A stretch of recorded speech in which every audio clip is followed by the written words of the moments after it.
እስቲ ሰሞኑን ከታዘብናቸው አንዳንድ ነገራቶች ሀሳብ ይዤ መጥቻለሁ። ግን ያው እኛ እንሰማለን እንጂ አንፈርድም። አሰላሙ አለይኩም ወራህመቱላሂ ወበረካቱ። ውድና የተከበራችሁ የዜና ቤተሰቦች እንደምናችሁ ሰላም ናችሁ? አልሐምዱሊላህ ከኔ ጋር ሁሉ ሰላም፣ ሁሉ መልካም። እንዲሁም ክርስቲያን ወገኖች ሰላም ብያለሁ። ሰላማችሁ ብዝት በል የሀገሬ ልጆች። ላይክ፣ ሼር፣ ሰብስክራይብ እያደረጋችሁ አበረታቱኝ እና ባለፈ አሁን አይመልት 10 ሚሊዮን 11 ሚሊዮን ዘረፈ፣ አጭበረበረ ምናምን ተብሏል። ግን ያው አለመካዱም አንድ ነገር ነው። አምኗል። አዎ አለ፣ ግን ድርጅት ለመክፈት ነው ብሏል ማለት ነው።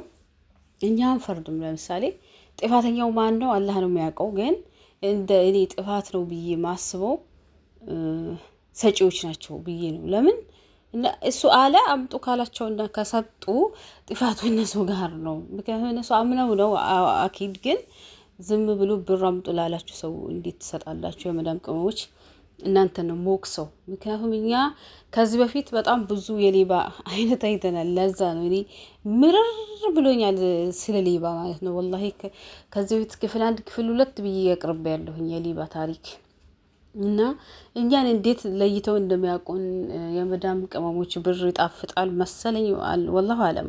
እና እነሱን ለመዝረፍ በጣም ብዙ ሌቦች ተደራጅተው ፌስቡክ ነሽ፣ ቴሌግራም ነሽ፣ ቲክቶክ ነሽ፣ ዩቱብ ነሽ አይቀራቸውም እና እነሱን ለመዝረፍ ሆን ብሎ ተነስቷል። እና አሁን ሶሻል ሚዲያ ማይጠቀም የለም፣ ማንሰማው ጉድ የለም። ሁሉ ነገር እያየን እየሰማን በዚህ ዘመን ለዛው በፊት እንኳን የሆነ ስልክ ማናቅም እንደዚህ ከሰውም ጋር አናወራም ያኔ ይሄን ማክል አልነበረም። ግን ብዙ ሌቦች ቦሌ ላይ ይዘረፉ ነበር ምናምን። አሁን ግን ቀንሷል። ምክንያቱም ሀታ ቦሌ ውስጥ ስትወጡ ራሱ ቤተሰብ ካልመጣ ማታወቂያ ነው ካላሳየ የታደሰ መሆን አለበት። የት ሀገር ሰው እንደሆነ አዲስ አበባ ነዋሪ ነው ወይስ ክፍለ ሀገር፣ ሁሉ ነገር ቼክ ተደርጎ ነው። አሁን ላይ ብዙ ነገር ተሻሽሏል አልሐምዱሊላህ። ይሄን አክል የሚዘረፉ ልጆችም የሉም። ራይዱ ራሱ በቃ በራይድ ልትሄዱ ራሱ የታወቀ ራይድ ነው ምናምን ህጋዊ ነው። ገባችሁ አይደለ? በፊት በቃ ሀታ ከቦሌ ሳይወጡ በጣም ብዙ ቢዘረፉ ልጆች ነበሩ። ጫካ ወዘው ጤሏቸው ሻንጣቸውን ወስደው ብቻ ራሳቸውን ራቆታቸውን ብቻ የሆነ ቦታ ወስዷቸው ጤሏቸው የሚሄዱ ሰዎች ነበሩ፣ ሌቦች። አሁንም አሉ እኮ። ግን እየነቃንባቸው ከመጣንና እየተጠነቀቅን ከመጣን ለምን አንድ ሰው በአንድ ሰው መማር አለበት። እኔ አሁን በህይወቴ ተምሬያለሁ ስለ ሌባ ወላሂ አልሐምዱሊላህ። ያው ምናልባት ካልሰማችሁት ያን ታሪክ ሄዳችሁ መስማት ትችላላችሁ። ስለ ሌባ አውርቻለሁ። ያ ለኔ በጣም በጣም ለህይወቴ አስተምሮኛል። ብቻ አይገልጸውም። በቃ አሁን እኔን ማንም ሰው አያታልለኝም ማለት ምናልባት የሆነ የሚያስነኩት ነገር ያው የዛንም አስነክተውኝ ነው የሆነ ነገር። ግን አሁን ራሱ የሆነ በቃ ሳላስባቸው ያጠገቢ መጥተው ካስነኩኝ እንጂ ለማንም አልሸወድም። ይሄን አምጪ፣ በዚህ ውጪ፣ በዚህ ውረጂ ቢሉኝ አልሰማም። ምክንያቱም አይቼዋለሁ። አላህን ያተረፈኝ አንድ ነገር ሳያደርጉኝ የዛን ጊዜ ሳስበው በጣም ነው ያኔ ውስጤም ብስጭ ሚለኝ ማለት ነው። ምክንያቱም በቃ ያሳለፍኩት የዛን ቀን ያንከራተቱኝን ሳስብ በጣም ያኔ ዛሬ እኮ በዚህ ጊዜ ማለት ነው ልዝረፍሽ ብሎ በአፉ መጥቶ እኮ አይደለም ቢነግርሽና በሲስተም ነው ዘረፋ በሲስተም ነው። እና ይሄን ነገር ሁላችንም ነቃ ብለን ማየት በአካባቢያችን በደረሰ ሰው በቃ ሶሻል ሚዲያ የሚወራውም ሰው ያኔ እውነተኛ ታሪክ ነው እኮ ያኔ ሰው ዝም ብሎ አያወራም። ከራሱ ተነስቶ ወይ ሌላ ሰው ቪዲዮ ሊሰራበት ይችላል እንጂ የሌባ አይነት በኢትዮጵያ ማት ነው ያለው፣ ማት ማለት ነው። እና ከዚህም አንዱ ቦሌ ላይ የሚደረገው ነው። ቦሌ ላይ በጣም የሚዘረፉ ልጆች ነበሩ። ሰምታችሁ ከሆነ በአሁኑ ሰዓት እንደው አልሐምዱሊላህ እንዳልኳችሁ የሆነ የቀነሰ ይመስለኛል፣ እንደ በፊት አይደለም። ግን አሁን እናንተ ያኔ ዘመናዊ ሰው መሆን አለባችሁ። በቃ ነቃ ማለት አለባችሁ። መርዳትም ያለባችሁ ነገር ከሆነ ልትረዱት የሚገባው ሰው አለ፣ ማይገባውን ሰው አለ። እጅ እግር እያለው እየበላ እየጠጣ እየሰራ እየሄደ እንዴት ነው አንድ ሰው እርዱኝ ብሎ በቃ የመዳም ቅመሞችን እንትን ብሎ እንዴ አንቺ እንደውም እየበላሽ ቅባት ሳትገዢ እየቋጠርሽ ጥሩ ልብስ ሳትለብሺ ሰርተሽ ፈግተሽ ማለት ነው ለነዚህ ወንበዴዎች አውጥተሽ ምሰጪ። ስለዚህ አሁን እኔ አምጡ ባሉት ሰዎች አይደለም እኔ የምፈርደው። አሁንም ጥንቃቄ ማድረግ ያለባችሁ የመዳም ቅመሞች ናችሁ። እኔ ያ እነዛ ሌቦች በጣም ነው ለህይወቴ ያስተማሩ። ያው ማንም ሰው ቢለኝ ማንም ሰው እንትን ቢለኝ እኔ አልሰማም። በቃ እኔ ቆርጫለሁ። እውነቴን ነው የምላችሁ። ሌባ እንዴት አድርጎ ለእናንተ እሰርቅሻለሁ ብሎ አይመጣም። አንቺን የሚጠቅምሽ ነገር በቃ እንደዚህ እናደርጋለን። ደካማ ጎንሽን ለምለም ቅሞች እርፍ ማለት ይፈልጋሉ። ሀገር ገብተው ማረፍ የሆነ ስራ ቢዝነስ መጀመር ስለሚፈልጉ ነው የሁሉ የሚበዘበዙት እንጂ እንትን ሊሉ አይደለም። እና የመዳም ቅመም በጣም ብዙ ጊዜ ዩቱበሮች ብር ይካሉ ምናምን ሲባል በጣም ነው የምስቀው። ያኔ በህልሜ ነው የምለው ሁላ ማለት ነው። ቲቪ ይገዛሉ እንዴ ቤት እቃ ያማላሉ ምናምን ምናምን። ዳንቺ እኮ ወይ ገጠር እኮ እናትሽ በባዶ ጫማ በባዶ እግሯ ነው የምትሄደው ጫማ አታ ወይ ቡና ሳጥጣ ነው የምትውለው የምታድረው። እስቲ እናትሽን ጎጆ ለመቀየር ራስሽን ለመቀየር የወጣሽ እኮ ራስሽን ለመቀየርና ያው ሁላችንም የወጣ ነው ቤተሰባችን ለመቀየርና ራሳችን ለመቀየር ነው ሳ ስለዚህ አሁን ለቤተሰብ ካደረግሽ ደግሞ አሁን ለራስሽ እንትን ብለሽ ብር እቃ ገዝታችሁ አሁን እቃ 5 አመት 6 አመት አንድ ቤት ይቀመጣል። አሁን ለምሳሌ ቁም ሳጥን የቤት እቃዎች ፈርኒቸሮችን ምናምን ግን እናንተ ደግሞ ያንን እንደገና ለዛ ለምታስቀምጡት ብር ከፈላላሉ። በጣም የሚገርመው ለማጋዜኑ ለተቀመጠበት ኪራይ ይሄ ሁሉ ከምታደርጉ ማለት ነው።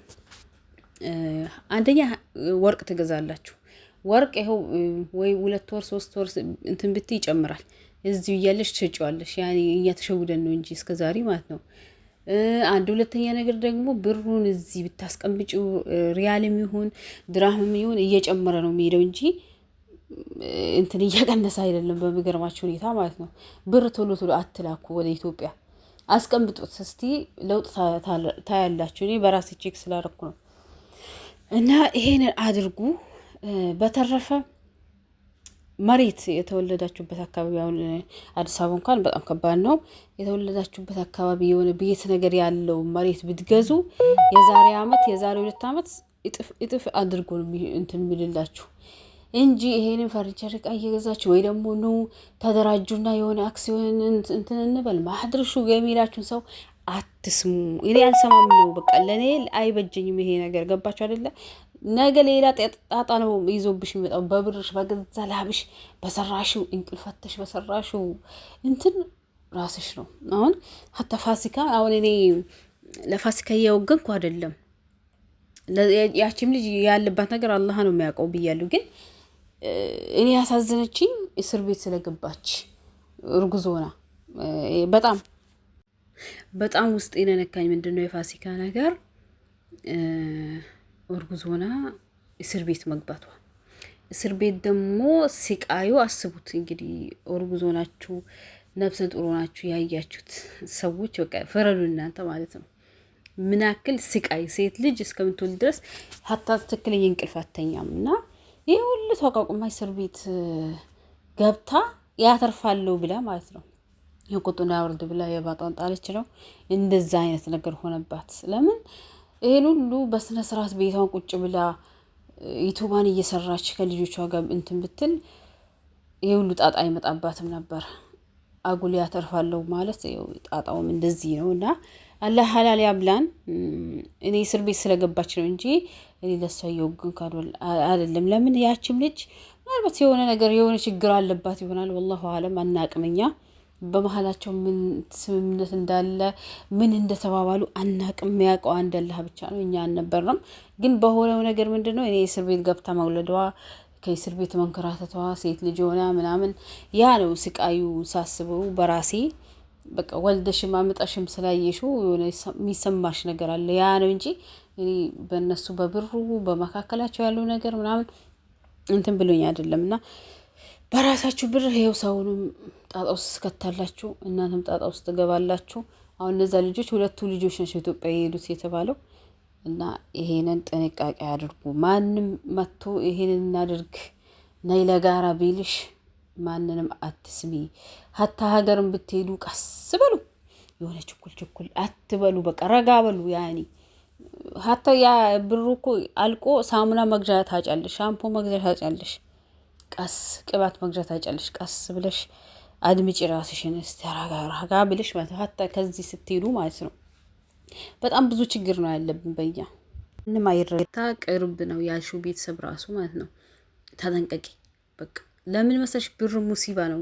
ብር እኔ የሚያነካካ ሰው አልወድም። ምክንያቱም ቤተሰብ ነው ያቆራርጣል። ከዛ ቤተሰብ ትጠያለሽ። በቃ በአንቺ ሰበብ ቤቱ ሁሉ ይበጠበጣል ምናምን። አስባችሁታል? ቤተሰብን የመሰለ ነገር ማለት ነው። ቤተሰብ በጣም መጠበቅ አለብን አይደለም? ቤተሰብን ጎረቤትንም ማለት ነው። ከዚህ ብር በጣም ሰውን ያገዳድላል፣ ትዳር ያፋታል። በጣም መጥፎ ነው።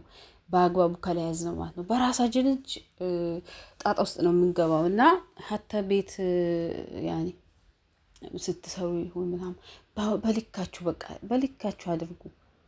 በቃ የለም ያኔ አንቺ የሚመጥንሽን ነገር ንግድም ለመስራት ከፈለግሽ ቀስ ብለሽ የቱ ያዋጣኛል ምናምን ምናምን ብለሽ ቀስ እያልሽ እያሰብሽ ሀታ የሆነ ቦታ እና እንሂድ ሲሉሽ እንዝናና ሲሉሽ ቀስ በይ። ምክንያቱም አንቺን ነው ያኔ ሁሉ የሚቀፈቅፈውና ይህንን ቆም ብላችሁ አስቡ።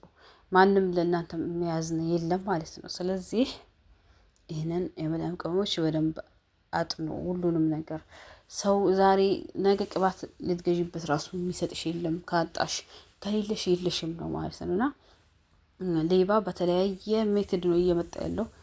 ሌቦችን በተቻለን መጠን መዋጋት፣ ማራቅ፣ መስማት። ሚዲያ ላይ ምንድን ነው የሚወራው? ለምን አሁን እንኳን እኛ ማሻላ ሚዲያ የማይጠቀሙበት ሰው የለም። ሀቂቃ ትንንሽ ልጆች ናቸው ሚዲያ ላይ ያሉት ማለት ነው። ስለዚህ ነቃ በሉ የመዳም ቅመሞች፣ የራሳችሁ ቅመሞች፣ የመዳም ቅመሞች እና ይህንን ልላችሁ ነበረ የመጣሁት። አብሽሩ፣ ፈታ በሉ። እንግዲህ ግን ብራችሁን ደግሞ ለሰው እንዳሰጡ ሰምታችሁ፣ ለማንም ሰው አውጥታችሁ እንዳሰጡ። በጣም የምታሳዝኑኝ ደግሞ ማለት ነው። አብሽሩ፣ ሼር ላይክ አድርጉ።